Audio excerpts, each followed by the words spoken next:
शादी के बाद विदाई का समय था। नेहा अपनी माँ से मिलने के बाद अपने पिता से लिपटकर रो रही थी। वहां मौजूद सब लोगों की आंखें नम थी। नेहा ने घूंघट निकाला हुआ था। वह अपनी छोटी बहन के साथ सजाई गई गाड़ी के नजदीक आ गई थी। दूल्हा अविनाश अपने खास मित्र विकास के साथ बातें कर रहा था। विकास ने कहा, यार अविनाश, सबसे पहले घर पहुंचते ही होटल चलकर बढ़िया खाना खाएंगे। यहाँ तेरे ससुराल में खाने का मजा नहीं आया। तभी पास में खड़ा अविनाश का छोटा भाई राकेश बोला, हाँ यार, पनीर कुछ ठीक नहीं था और रसमलाई में रस ही नहीं था। और वो ही कर जोर जोर से हंसने लगा।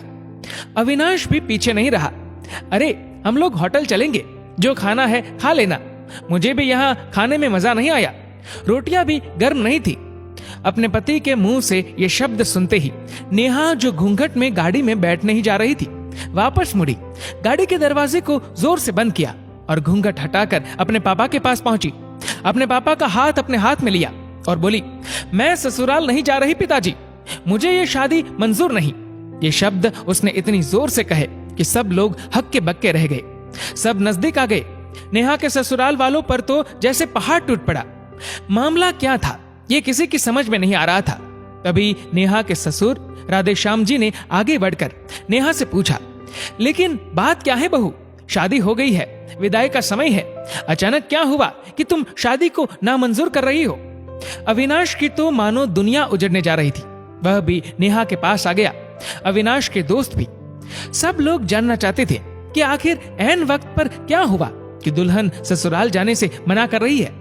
नेहा ने अपने पिता दयाशंकर जी का हाथ पकड़कर रखा था।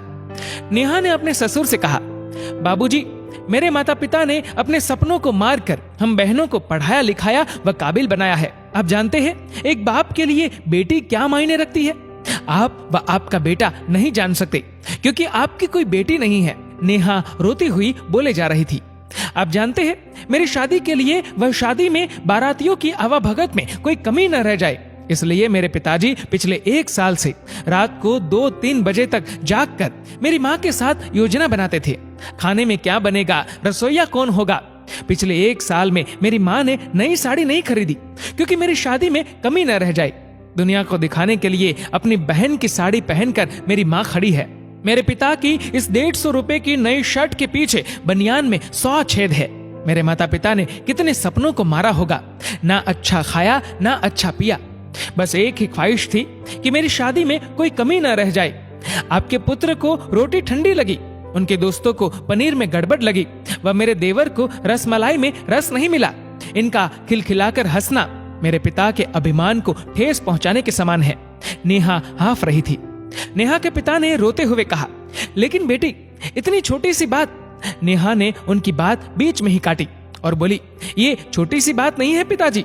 मेरे पति को मेरे पिता की इज्जत नहीं। रोटी क्या आपने बनाई? रसमलाई, पनीर, ये सब कैटरर्स का काम है।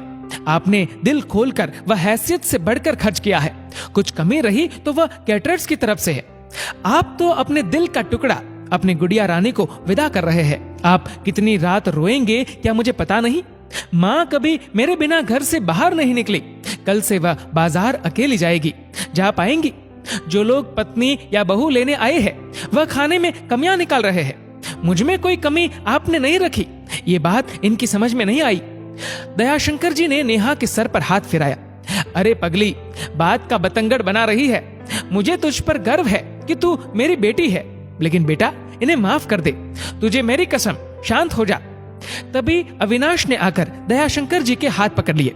मुझे माफ कर दीजिए बाबूजी, मुझसे गलती हो गई। मैं उसका गला बैठ गया था, रो पड़ा था वह।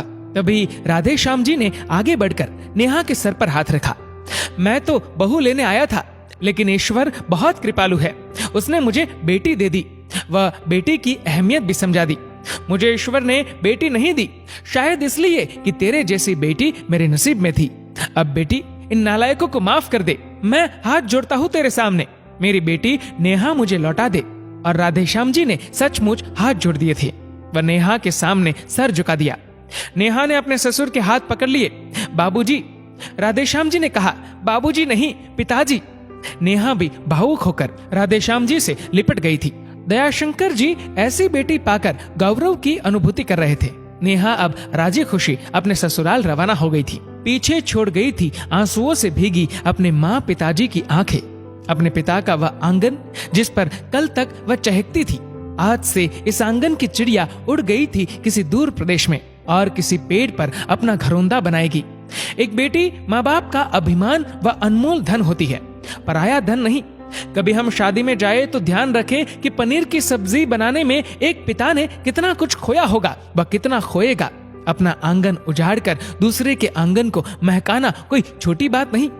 बेटे की शादी में बनने वाले पनीर, रोटी या रसमलाई पकने में उतना समय लगता है जितनी लड़की की उम्र होती है। ये भोजन सिर्फ भोजन नहीं, पिता के अरमान व जीवन का सपना होता है। बेटे की शादी में बनने वाले पकवानों में स्वाद कई सपनों के कुचलने के बाद आता है व उन्हें पकने में सालों लगते हैं। बेटे की शादी में खाने की कद्र करें। दोस्तों, इस वीडियो को लेकर आपकी क्या राय है नीचे कमेंट करके जरूर बताएगा। और अगर आपको वीडियो अच्छा लगा हो तो इस वीडियो को लाइक करेगा, शेयर करेगा ज्यादा से ज्यादा लोगों तक। और ऐसे ही और भी इंस्पिरेशनल वीडियोस के लिए सब्सक्राइब करें हमारे यूट्यूब चैनल को और फेसबुक पर फॉलो करें हमारे पेज को। धन्यवाद।